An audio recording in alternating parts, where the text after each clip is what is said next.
शनिवार का दिन है जिस दिन अपन इस दरिद्रता से मिलने के लिए पीपल के पेड़ के नीचे आए हैं। हिंदू धर्म में ये दिन पीपल के वृक्ष के लिए पूजनीय होगा। जो भी शनिवार के दिन पीपल के वृक्ष की पूजन करेगा, दूध चढ़ाएगा या मिष्ठान का भोग लगाएगा, लक्ष्मी और नारायण उसके घर में प्रवेश कर जाएगा। लक्ष्मी और नारायण उसके घर में प्रवेश करेगा, इसलिए नियम बनाया। कौन से दिन का? शनिवार। लक्ष्मी जी बोली, नारायण आपने तो एक दिन का वार लिख दिया। शंकर जी ने 7 वार बनाए हैं, रविवार, सोमवार, मंगल, बुध, गुरु, शुक्र और शनि। ये शिव जी ने बनाया। अब एक दिन आपने अपना बना लिया, बाकी के दिन अगर कोई इस पीपल के वृक्ष के नीचे आएगा और यहां तो दरिद्रता बैठी है तो उसका क्या होगा? भगवान नारायण बोले, सुन दरिद्रता, तेरे से एक विनती है, अगर कोई भी मनुष्य इस पीपल के पेड़ के नीचे अगर 7 दिन में आता है और उसके हाथ में अगर कोई सामग्री होती है तो तू उसके घर में प्रवेश नहीं करेगी। नियम है पीपल के वृक्ष का, या तो पानी का लोटा लेकर जाओ, कुंकू का चोपड़ा लेकर जाओ, शक्कर लेकर जाओ, या पेड़ के नीचे चींटी को डालने के लिए आटा ले जाओ, पर खाली हाथ पीपल के वृक्ष के नीचे कभी मत जाओ, कभी नहीं। खाली हाथ जाओगे तो दरिद्रता तुम्हारे घर में प्रवेश करेगी। दरिद्रता उठकर खड़ी होकर बोली, नारायण तुमने अपनी मनमानी करी है, एक दिन मुझे भी मेरा चाहिए। भगवान ने कहा, बोल कौन सा दिन चाहिए? दरिद्रता कहती है, रविवार के दिन इस पीपल के वृक्ष के नीचे मैं दिन भर नृत्य करूं, इसमें रहूं, और जो यहां आए रविवार को मैं उसके घर में प्रवेश करूं। भगवान ने कहा, ठीक है। दरिद्रता, रविवार का दिन एक ऐसा दिन रहेगा जिस दिन तू इस पीपल के वृक्ष के नीचे नृत्य करेगी और जो आएगा इस पीपल के वृक्ष के नीचे तो उसके साथ प्रवेश करेगी। मैंने तुझे वर दिया। इसलिए हमारे यहाँ केवल पीपल का वृक्ष अगर दीवार में भी लग जाता है ना, किसी की फैक्ट्री की दीवार में, किसी के घर की दीवार में पीपल का वृक्ष अगर लग जाता है, पीपल का पौधा लग जाता है, उसको कितना भी तोड़ लो वो वापिस लग जाएगा। फिर तोड़ोगे फिर लग जाएगा। अगर पीपल के पौधे को तोड़ना है तो केवल रविवार का दिन एक नींबू, एक मिर्ची और बमूल का कांटा, ये 3 चीजें रखने के बाद में आधे घंटे बाद रविवार के दिन पीपल के पेड़ को उखाड़ कर फेंक दो। दूसरी बार कभी पीपल दीवार में लगता ही नहीं, कभी नहीं लग सकता। केवल एक रविवार का, केवल एक संडे, इतवार का। घर में दीवारों पर अगर पीपल लग भी गया है, इसलिए पीपल के वृक्ष को उखाड़ने का, अगर घर में पीपल लगा हुआ है या पीपल का पौधा हमारे घर में लग गया, उसको उतारना, निकालना, लगाना, तो पीपल के वृक्ष को अगर निकाला जाता है तो रविवार के दिन, और अगर पीपल के वृक्ष को कहीं लगाया जाता है तो सोमवार के दिन या मंगलवार के दिन, बुधवार के दिन, इन दिनों में लगा सकते पीपल के वृक्ष कहीं लगाना। शनिवार का दिन एक ऐसा दिन होता है जिस दिन पीपल के वृक्ष को कहीं जाकर लगाया नहीं जाता, क्योंकि शनिवार के दिन पीपल के वृक्ष के नीचे लक्ष्मी रहती है। हम अपने हाथों से अगर पीपल का वृक्ष किसी दूसरी जगह पर शनिवार को रोपित करते हैं तो हमारे घर की लक्ष्मी अपने घर से छिन्न होकर चली जाती है। इसलिए शनिवार के दिन पीपल लगाया नहीं जाता, किसी के घर जाकर उसको वापस पलटा नहीं जाता। लग गया उसको प्रभु मेरी धर्म पत्नी को कहाँ रखूं आप बताओ? वो तो जहां यज्ञ होता है, अनुष्ठान होता है, दान होता है, पुण्य होता है, सत्कर्म होता है, वहां जाने को तैयार नहीं। अब करूं क्या? भगवान ने बोला, एक काम करो। दुर्वासा जी बोले, जिसके यहां रात्रि में बर्तन झूठे पड़े रहते हो उसके घर में इस दरिद्रता को लेकर तुम प्रवेश कर जाना। जिसके यहां रात्रि में बर्तन झूठे पड़े हो वहां लेकर प्रवेश कर जाओ। दूसरी जगह दुर्वासा जी बोले, जो स्त्री घर में दोपहर के समय पर सो रही हो उसके घर में इसको लेकर प्रवेश कर जाइए। जो स्त्री दोपहर के समय में घर पर सो रही हो, इस दरिद्रता को लेकर प्रवेश कर जाइए। तीसरा, जिसके यहां पर दरवाजे पर कांटे वाले पौधे लगे हों उस घर में इस दरिद्रता को लेकर प्रवेश कर जाइए। दरिद्रता, कितनी सुंदर बात कही है। दाता और विधाता कौन कौन? दाता और विधाता। लक्ष्मी और दरिद्रता के सगे भाई हैं। कौन कौन? दाता और विधाता।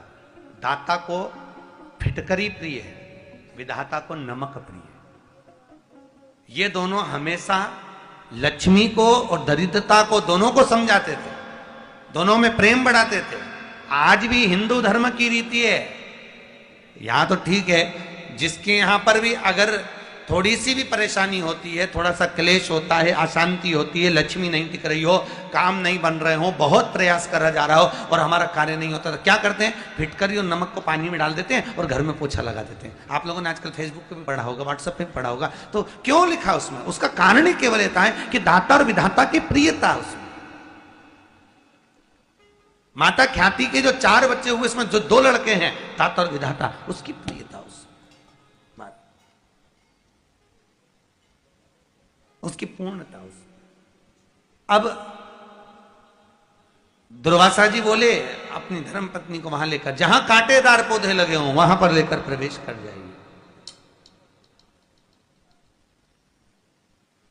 कांटेदार पौधों में उस दरिद्रता का निवास हो गया।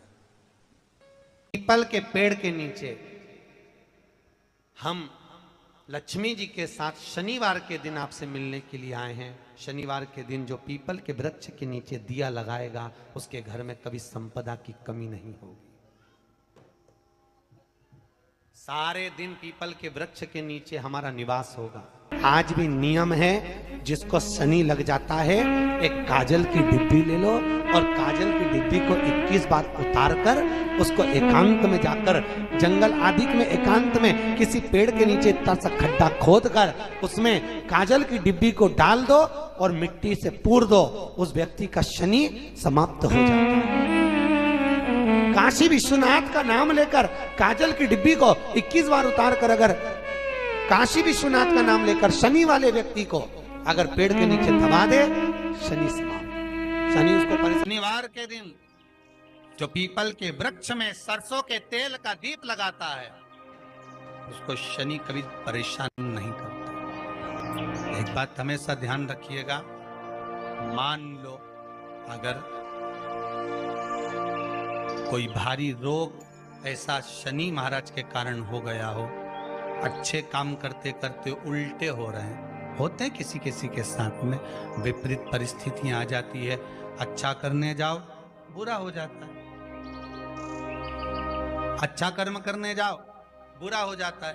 तो पीपल के वृक्ष की जो छाल होती है, छाल देखिए, पीपल के वृक्ष में जो छाल लगी होती है, उस छाल को घिसकर चंदन बनाकर भगवान शंकर का स्नान कराकर, अभिषेक कराकर, पूजन कराकर, पूजन कराने के बाद हमें पिपलेश्वर महादेव का नाम लेकर, कौन से महादेव? पिपलेश्वर महादेव का नाम लेकर वो जो घिसी हुई छाल होती है, उस छाल का तिलक भगवान शंकर को लगा लो और उसी का थोड़ा सा भाग अपने कंठ पर, मस्तक पर लगाना प्रारंभ कर दो। धीरे धीरे जो विपरीत दशा है वो सुधरना प्रारंभ हो जाती है। पर नाम याद रखना, पिपलेश्वर, जम के बोलिए, पिपलेश्वर महादेव। एक देवता ऐसे हैं जिन्होंने दूसरे का हिस्सा खाने का प्रयास करा था और आज भी उस देवता से दुनिया डरती है। और उन्होंने दूसरे का हिस्सा खाने का प्रयास करा था तो शंकर भगवान ने उसको भी नहीं छोड़ा। कौन से देवता? वो बाल्टी में हर शनिवार को आते हैं आपके यहाँ। कौन से? शनि देव। उनने क्या करा था? भगवान सूर्य नारायण ने अपने सारे पुत्रों को देखा, सारे पुत्रों,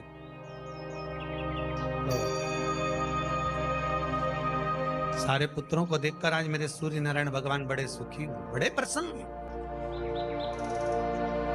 मेरा पुत्र शनि भी श्रेष्ठ है, मेरा पुत्र यम भी श्रेष्ठ है, सब ठीक है। आज भगवान सूर्य देवता ने अपने पुत्रों को बुलाकर कहा, आज मेरा मन कर रहा है कि मैं सारे लोगों का राज्य अपने पुत्रों को बांट दूं, सबको अपना अपना हिस्सा दे दूं। शनि महाराज जी को भी हिस्सा दे दिया गया। अब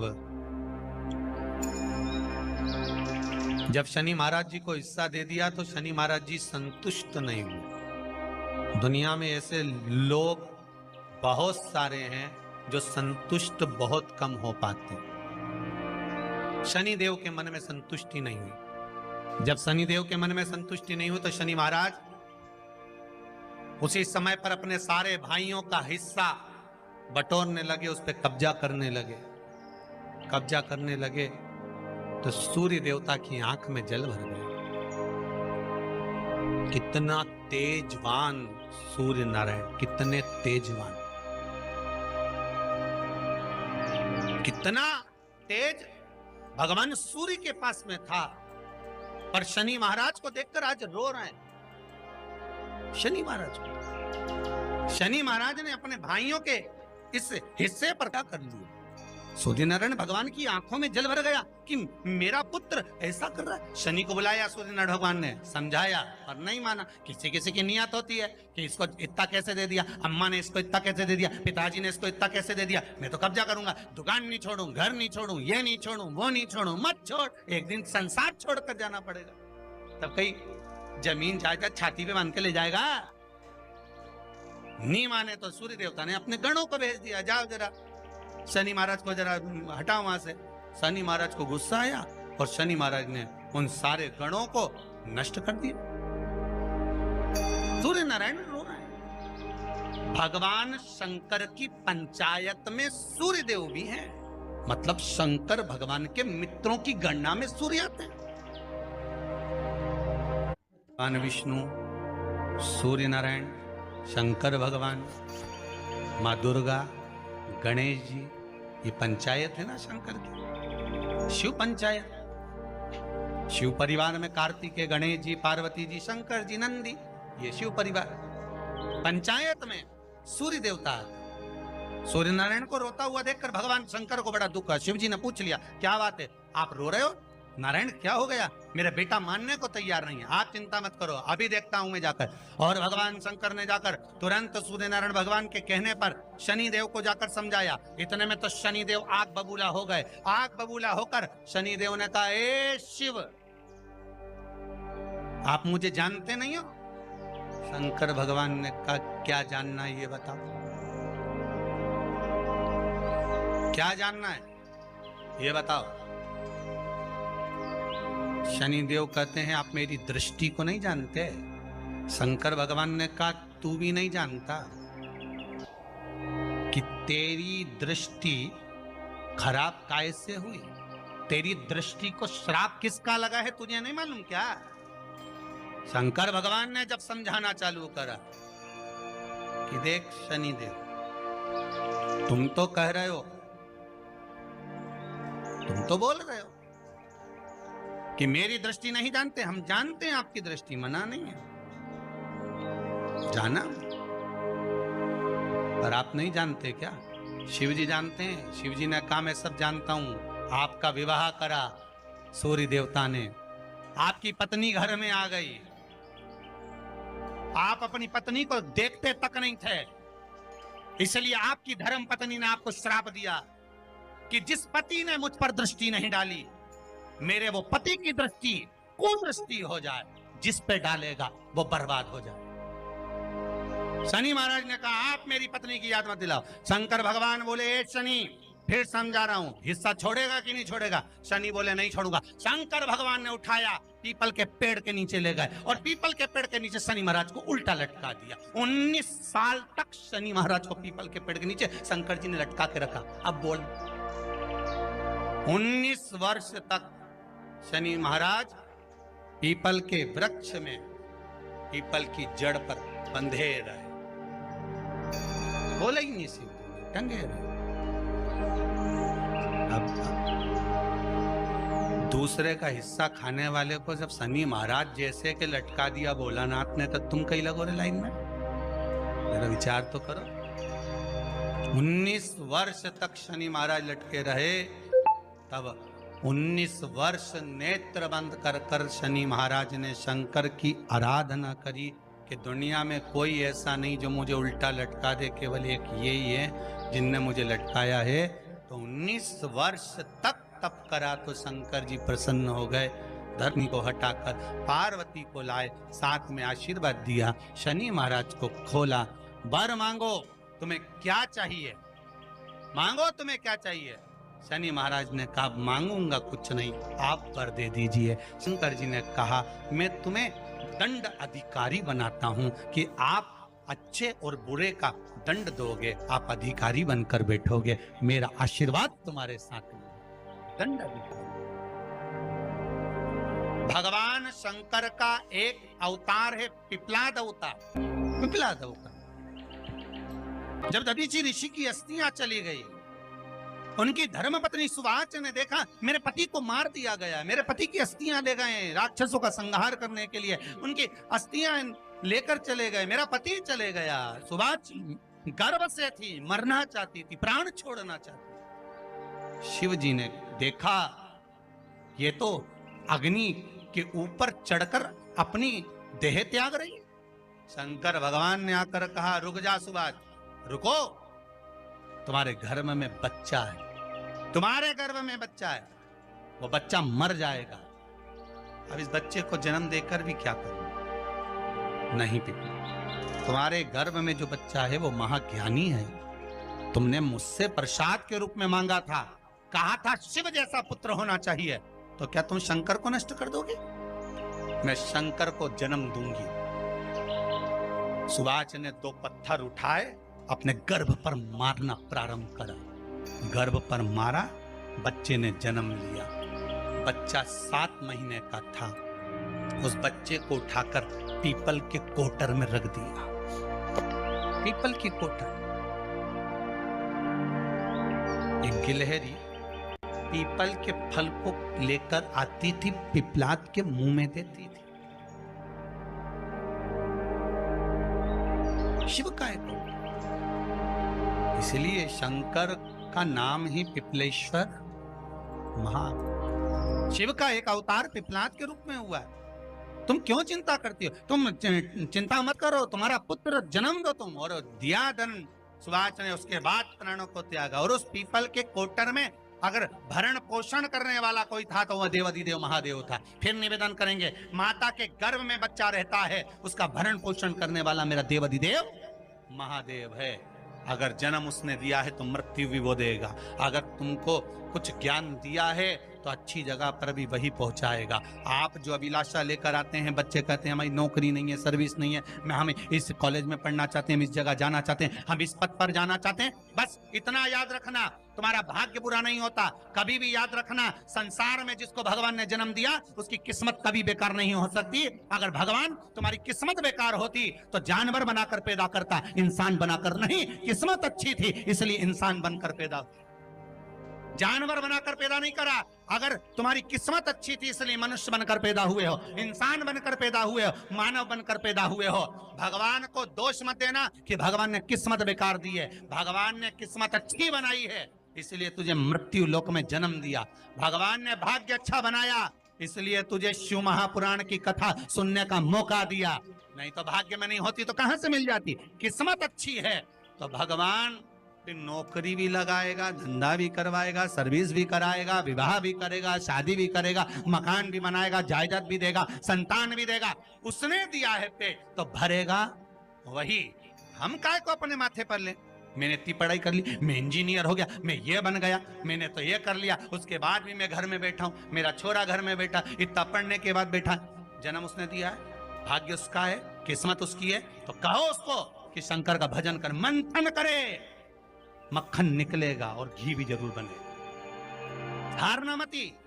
जब तेरे 3.5 करोड़ बन, गिनती मत करना, गिनती वो करेगा। तू तो भज, तू कुबेरेश्वर का स्मरण कर, तू महाकाल का स्मरण कर, तू काशी विश्वनाथ का स्मरण कर, तू महाकाल राजा का स्मरण करके तो देख।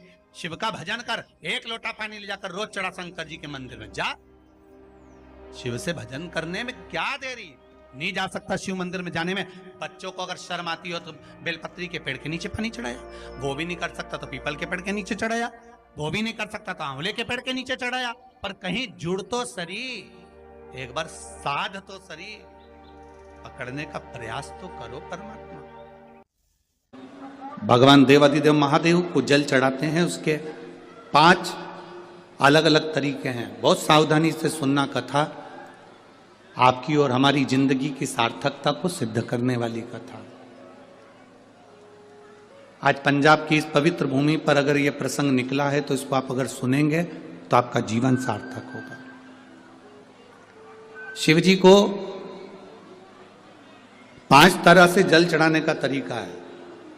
जैसे पंचामृत होता है, दूध, दही, शहद, घी, शक्कर, ये सब पंचामृत के अंतर्गत आते हैं, उसी तरह शंकर जी को 5 तरह से जल चढ़ाने का क्रम वर्णित किया गया। अब उसको समझेंगे, बहुत सावधानी से समझिएगा। पहला, जल लेकर आए, सीधे डायरेक्ट शंकर भगवान के शिवलिंग पर चढ़ा दिया। यह प्रथम जल का चढ़ाने का तरीका। दूसरा, जहां से पानी बहकर जाता है, जहां से जल बहकर जा रहा है, उसके ठीक विपरीत जल उत्तर में जा रहा है, आप दक्षिण में खड़े होंगे और दक्षिण में खड़े होकर उत्तर की ओर मुख करेंगे और शिव जी को जल समर्पित करेंगे। यह रोग मुक्ति करने वाला है और हमारे रोग पर हमें विजय प्रदान करने वाला। यह जल चढ़ाने का तरीका। एक, सीधे मंदिर में गए, लोटा भरकर जल उठाया, शिव जी को चढ़ा दिया। दूसरा, जल जहां से पानी बहता है, शिव जी का चढ़ा हुआ जल जहां से बहकर जाता है, उसके ठीक विपरीत में शिव जी का जल इधर जा रहा है तो तुम यहां खड़े हो, तुम यहां बैठो, यहां मत बैठना, यहां मत बैठना, इधर बैठो। अगर रोग का निवारण है तो यहां बैठकर। तीसरा, अशोक सुंदरी से जल चढ़ाते चढ़ाते शिवलिंग तक लेकर जाना और शंकर भगवान के शिवलिंग पर पूर्ण जल समर्पित करना। यह तीसरा तरीका। यह कार्य की सिद्धता के लिए।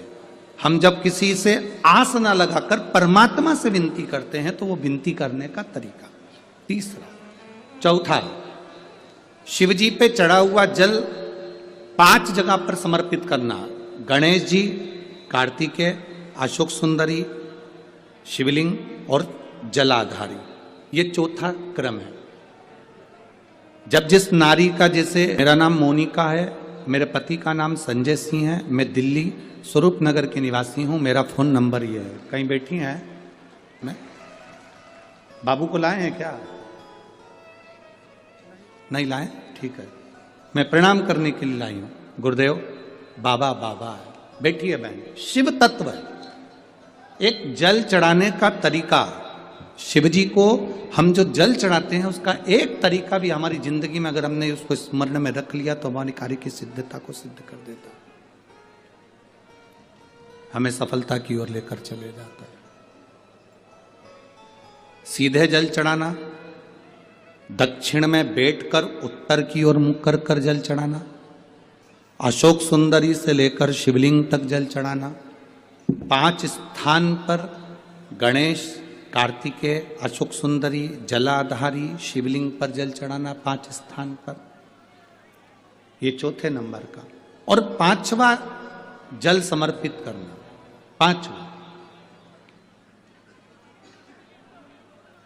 5वें नंबर का जल।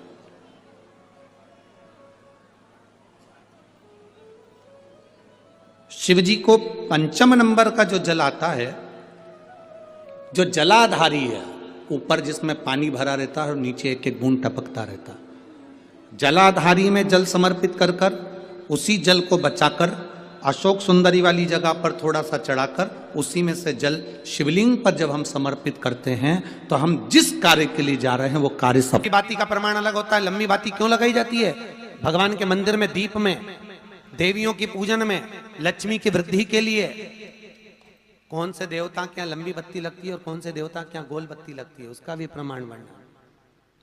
किसी देवी की पूजन करो तो लंबी बत्ती आती है, कुल देवता की पूजन करो तो लंबी बत्ती आती है। किसी मंदिर में किसी देवता को लगाने जाओ तो गोल बत्ती लगती है, उसका भी प्रमाण है। लंबी बत्ती जहां लगाई है, अगर लक्ष्मी के सामने लगाई है तो लक्ष्मी की लंबाई बढ़ती है, लक्ष्मी की वृद्धि बढ़ती है। अगर कुल देवता के नाम की लगाई है तो वंश की वृद्धि होती है। इसलिए हमारे यहाँ अमावस्या पूनम को जो पाटे माटे भराते हैं उसमें गोल बत्ती नहीं लंबी लगाई जाती है, जिससे हमारा वंश बढ़े। नवरात्रि में देवी जी की जो बाती लगाई जाती है वो लंबी लगाई जाती है, गोल नहीं। क्यों? क्योंकि जिससे माँ हम पर कृपा बना कर रखे, हमारा वंश खूब बढ़े, हमारे यहाँ लक्ष्मी की वृद्धि हो। स्थिर बाती गोल बाती लगाई जाती है ब्रह्मा के मंदिर में, इंद्र के मंदिर में, देवता के मंदिर में। तुलसी के सम्मुख में लंबी बाती नहीं लगती, तुलसी के सम्मुख में गोल बाती लगाई जाती है महाराज, जिससे स्थिरता का भाव केंद्रित हो, स्थिरता का भाव।